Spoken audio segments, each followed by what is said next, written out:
Well, it's been 9 years in the making of MTTV, and I've been asked along by Paul to have a bit of a chat about over the 9 years. We noticed we switched seats.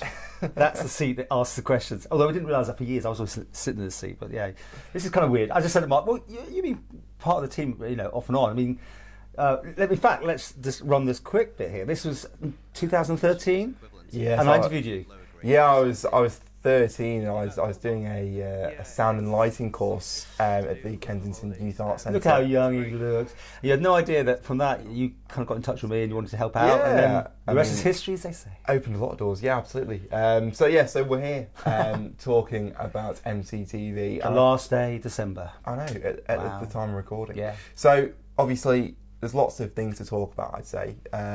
But let's go right back to the start with the police puppies. Yeah, well, we did a few test videos which weren't particularly good, and this was the first one I think went live. Looking at the dates, it went live right at the end of January in 2012.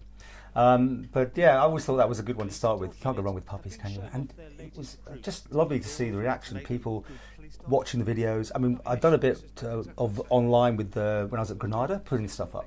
So I knew that, and I've got to say, it was brilliant, Manx Telecom, to come up with the whole support. I mean, when we started this thing, because obviously there was a Shaw version, and theirs was basically doing like a TV package. So it's like 4 or 5 items, lots of intros, went on for 30 seconds. And I was just saying, let's just do one item up, bang, bang, bang.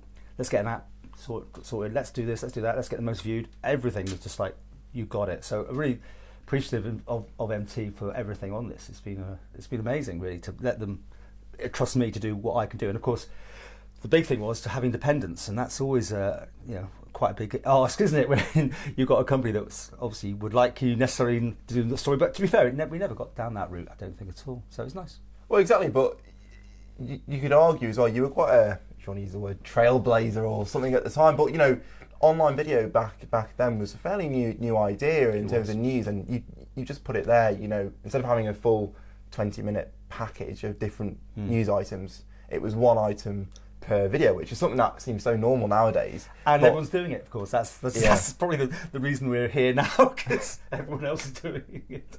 But yeah, I mean, it was just interesting to see you put an item together and you think, well, that's just, no one's going to be interested in that, but I'll do it because someone's asked me to do it. I was always happy when people got in touch with me. And then you put it up and then it gets the most viewed video of the month or something. Wow. It always seems to be like prom videos or just something completely out there. Should we talk about weather? Yeah, okay, weather. Well, the biggest ever viewed one was when I was up in Ramsey to do an item about the Christmas Candle, a film being made with Samantha Bark in it. And anyway, they wouldn't let me near her, so I was just getting back in my car going, oh, that's been great, what a waste of my time. And Ramsey had a little bit of snow, but nothing much, and Douglas had nothing. And I've been hearing of the North, because anyway, the thing was, I get a call. Would you like to come up in my helicopter and see the conditions? Meet us at the petrol station up there in the north of the island. Well, got there. I mean, as nearer and nearer, the roads were getting worse and worse. Luckily, I had a car that could deal with it.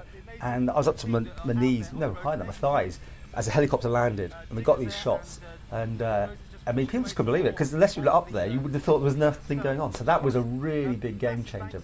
It really exposed a lot of people to the MTTV brand in those days. And since then, there's many, many shots of weather and me getting wet, which is not necessarily, I think you've been in some of those.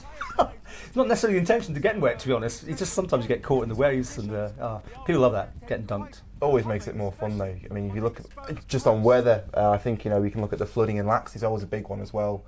Over a few times over it. Of course, that bus, I forgot, that must run that, because it was almost like, I can't believe what I'm seeing here. I can't believe that bus is going down. So, just from these pictures, that night going up there, then the next day, and all the news reports, my pictures were used all over the place, I think, which is nice. It's kind of always good to get the MTTV thing out there.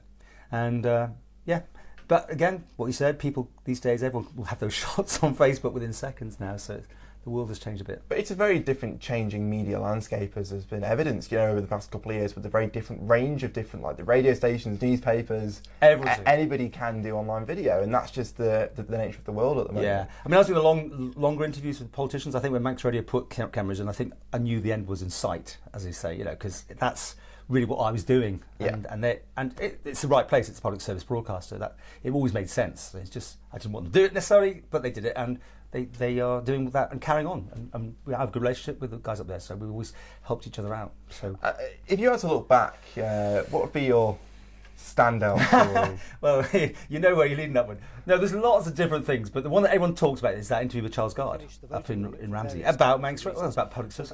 I went up there. Honestly, the background of this thing. I mean, I don't think I've really told the story publicly, but do you want to say it now? Well, they got their money, and I was, I'd done a lot of videos about what was going to happen. It interested me. People were watching as well. That was important. But I got up there and I just started interviews saying, Manx Radio being getting the money for the next few years, and he said, yeah, everyone's supporting us, but one person, I think, and that's you. And I just stood there going, yeah, because no warning, nothing at all. And well done on his MBE, by the way. He's got whatever he's got today, Charles. I mean, we've been friends for years, but wow, it was the most weirdest feeling, because the table being turned, and if he'd warned me, which I think it would have been polite to have warned me that he was going to go on the offensive, because I was just going to do a soft piece. And it was ironical, really, because I was talking about the cost of everything, and they were doing that side broadcast from up in the Milltown. There was like 7 or 8 people involved, and I was thinking, if I'd been doing that, there'd be 2. Well, that's just the way I operate on nobody, really. I mean, normally, if you're not around, I have to do everything. But anyway. Yeah, so that was probably the most talked about video. And I remember saying to the middle of it, I said, this is going up. And he went, I absolutely want it to go up. But the next morning he rings me, now he won't mind me saying, because he apologised profusely. He said, I think I slightly went over the top on that one. And he said, shall we do it again? I said, oh, that's all right. I'm not, the video's out there. People can make it. And a lot of people think he was great. I think some people think I was great. So probably met halfway. But a very, very surreal moment in my broadcast. I think get a camera on both of us, because otherwise, I would be going. I think it's good though to have a bit of friendly rivalry in that sense. But it was a bit of a, if the term is unhinged interview, I don't know. But it was well, both sides probably. But it was certainly interesting to see that as a, if you want to put it, breaking the fourth wall in that sort of sense. You really see what goes on when the cameras are turned off. It was almost that side. But I had to run it. And when I'm in the car going home, I'm going, what have I recorded? Because I didn't know. I mean, I really was in like... Have you ever not run a story after interviewing? There's been, there was... And what process would you go through to determine if that story was not going to be run? Okay, the only one I can really think of that's recorded and never gone out was with a past member of government who was having issues and is no longer with us now anyway, but did the interview, and he'd agreed, but I said we have to deal with your issues in that interview before we talk about what he wanted to talk about, and he agreed to it all. And it was, I probably was too hard. I went in there and said something very strong, like, confirm or deny this, and this sort of shock in the face, and then I won't say what happened after that, there's no point. But as I was coming home, I kept thinking, he's going to pull that, and he did. And I respected it. I mean, it'd be awful to go against someone's wishes. But some years later, there was one person that went on to do something great, and it came up on Google that she'd done something, whatever it was. It was nothing funny. It was fine, but she didn't want it on her CV. She didn't want it tracked for her employees to see. I thought, wow, that's what happens, isn't it? So I had to quietly just remove it. I mean, everything's there, but that's the one thing I'm really proud of, that everything that's been filmed since 2012 is up there, and it's historical in that sense. Like, people won't believe that things were there, or the Jubilee clock got moved, and all those sort of things. Buildings being demolished, people love seeing that, love it, and altered and new buildings put up. And that if nothing else, is a history of the Isle of Man that will be here well after we've gone. And my favourite place is the pier in Ramsey. Really close to my heart. I gave them my support, and going up there and just seeing what they're doing, I think, again, filming that and seeing that all develop is going to be fascinating. So what next for Paul Moulton in 2021? It's since we announced it, and I've got to say, and I said this in the interview at Manx Radio, we probably got another year out of this. I thought, and I know we were talking, wasn't it, last year? I think this is probably it. The landscape is changing, and you need support. And I've got to thank Gary Lamb, because his support's been absolutely fantastic on this, and he's probably held out against the other people's wishes to change direction or do something different or whatever. But I kind of got the feeling I was on my own for a long time. You know what I mean? But since announcements came in, I have been really touched by the amount of people who've been in touch. A lot of politicians, because they see this as independent media. And I don't know where I've got this title of, being the grumpy one at the press conferences. I don't think I am. Piers Morgan, I think, I've seen your face. I'm asking the questions, but I've got lots of people giving me questions as well if I want them. You know, like that, they're going, well, nobody else is going to ask this. But I don't think that's quite fair, but you know, it's just been interesting. So I have got offers and ideas, and it's one of those you have to wait and see because you can't say anything until you know it. But I one stage thinking I was doing something completely different, go and work in Marxies or something. Because you know I've hit 60, so it's time to do something different. But no, it could be very. I hope so. But until everything's sorted, you can't say anything. But it should be end of first quarter of next year because we're recording this on the last day of the year. But I was really humbled by the amount of people who've been in touch and saying thank you so much for what you've done. And for everyone that likes me, there's no one that hates me. I understand that. That's how it works. If you read the forums or the comments, you're going to get absolutely annihilated. Of course you are, but I don't think you're the kind of person just as in tomorrow, stop. 1st of Jan, stop and... No, but this is the last logos here. We'll have to do a thing. I mean, in fact... I think you'll have... I know. You keep talking. I'm going to show people. Let me take this onto camera, video mode. Keep going. I think you definitely... Right. So that's how Mark see with the green behind. But this is what we actually look. This over there's a cubby hole, which I kind of work in sometimes, but I now normally work on the desk here. This is the main camera, which has either an auto cue, which is very rarely used, but it's very useful to see our pictures on. And this is the delightful wall with all the sound proofing, or we call it to deaden the sound. And that's it. And there's even some up on the ceiling. So that is our view where we're filming. Oh, and that's my I forgot about that. There's my shirts and ties. I've had loads of ties donated to me over the years in Ginty. It's donation sounds right.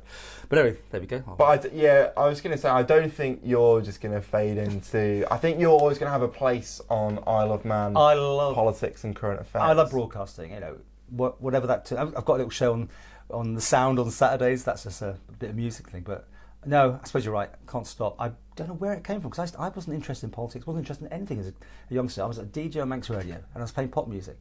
And then they put me on Man Day with Charles Gard. And I didn't fit there at all. I was way too young. And also, I wasn't asked. It was just like, you're doing it. It was very weird. And I was like, why am I getting up out of bed at 6 in the morning? And I didn't understand it. And then, I don't know, whatever time, years later. And now I think people know that they'll hit it, especially with press conferences. People will say, you're asking the questions that I want to hear, which is nice. But yeah. But have you enjoyed it? I'm still turning it back onto you now. Yeah, as I say, so I obviously got involved when I was younger, and it's I feel old now to be seeing it go. But it's opened a lot of doors for me. I've been very fortunate on the Isle of Man with a lot of experience and work that's come my way as a result of just I would say starting at MTTV primarily is opens quite a few doors for me. So I've been very, very fortunate. You see, besides you, I had Joanne Clegg working with me for a year, and then she's decided to write a book. So went back to basically it's a one-man band system. And you look at other people, they can have 3 or 4 in the unit, and you've learned how to do that as well, haven't you? So absolutely, it's best to do it yourself sometimes. It's easier, isn't it? Although you broke my camera one of the first times you went out with me, you stuffed the camera in backwards or something, and then next minute the whole lens, and I'm going, O'Connor. It's all part of the fun. Is this you? Oh no. Anyway, we're still friends after that, and it'd be interesting. You just didn't go into broadcasting in the end. You've gone for the law route, but you looked at it. There's no money in it. Yeah, I am. But I would definitely say that a lot of the skills I picked up through broadcasting definitely helped my current career going forward. Absolutely. So it's more strings to the bow, as they say. I really think it has been invaluable for me. But just to finish with then. Yeah. So we'll run some more videos probably all over this because I'm thinking we haven't talked enough about what we've covered, but I can't remember everything. So we'll just find some and put the best bits over this. But if you had a final lasting word for MTTV, okay, the final nail in the coffin. Ow! We've ended on good terms. I said already, Gary Lamb's been an absolute champion to keep this going in the format is because there has been pressure. Let's face it, to do. Things differently, and I've always had to keep my independence, and whatever I do in the future will have to be that because I think it's really important to have that. It's been great. It's been lovely that everyone's been following it. I mean, love it or hate it, and trust me, I get fatigued seeing me on every video. I do understand that. It's kind of, oh, here he is again. It would be lovely if the Isle of Man had some, I call it real TV. It's a terrible word, isn't it? When you look at the Channel Islands and they've got their own ITV region, BBC gives them 10 minutes opt out a night, and it's the best that ITV and BBC over here can do is get that story, and I've worked for both of them. It's like we are a country in all but the term we should have our own TV. It's almost happened. Ellen Bannon Television, remember that? Almost came along. Then SES had the satellite links; they've gone as well.